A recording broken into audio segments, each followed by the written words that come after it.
தினமொரு வசனம். ரோமர் 12வது அதிகாரம் 18வது வசனம். கூடுமானால் உங்களால் ஆன மட்டும் எல்லா மனுஷரோடும் சமாதானமாயிருங்கள். விளக்கம்.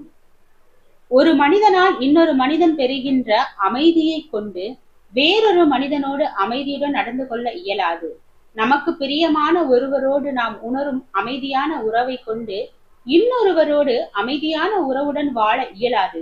ஏனென்றால் மனித உறவுகளின் வாயிலாக நாம் அனுபவிக்கும் சமாதானம் இன்னொருவரோடு சமாதானமாய் இருப்பதற்கு தூண்டுகின்ற வலிமையுடையது அல்ல.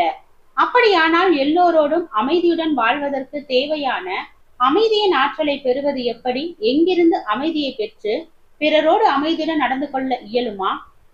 ஓர் மனிதரோடு உள்ள உறவினால் நாம் உணரும் சமாதானம் இன்னொருவரோடு சமாதானமாய் இருக்க நம்மை ஏவுவதில்லை.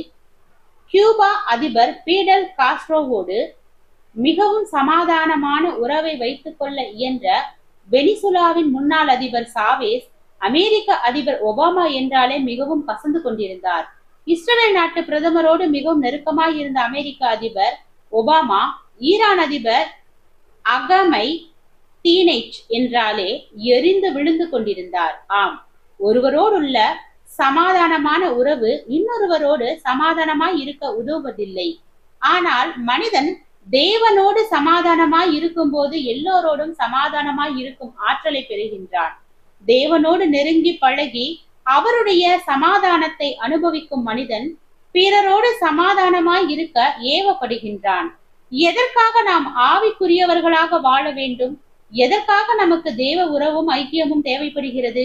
எதற்காக நாம் ஜெபம், வேத வாசிப்பு, உபவாசம், ஆராதனை, சபை கூடுதல் ஆகிய பக்தி காரியங்களோடு நம்மை இணைத்துக் கொள்ள வேண்டும்?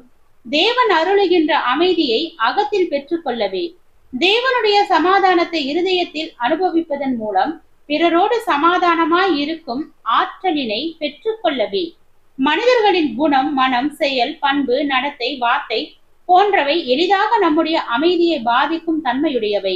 மற்றவர்களின் சுபாவங்களும் செயல்களும் எளிதாக நம்மை எரிமலையாக்கிவிடும். அப்படிப்பட்ட மனிதர்களின் நடுவில் நாம் சமாதானமாக பொறுமை இழக்காமல் வாழ வேண்டுமா?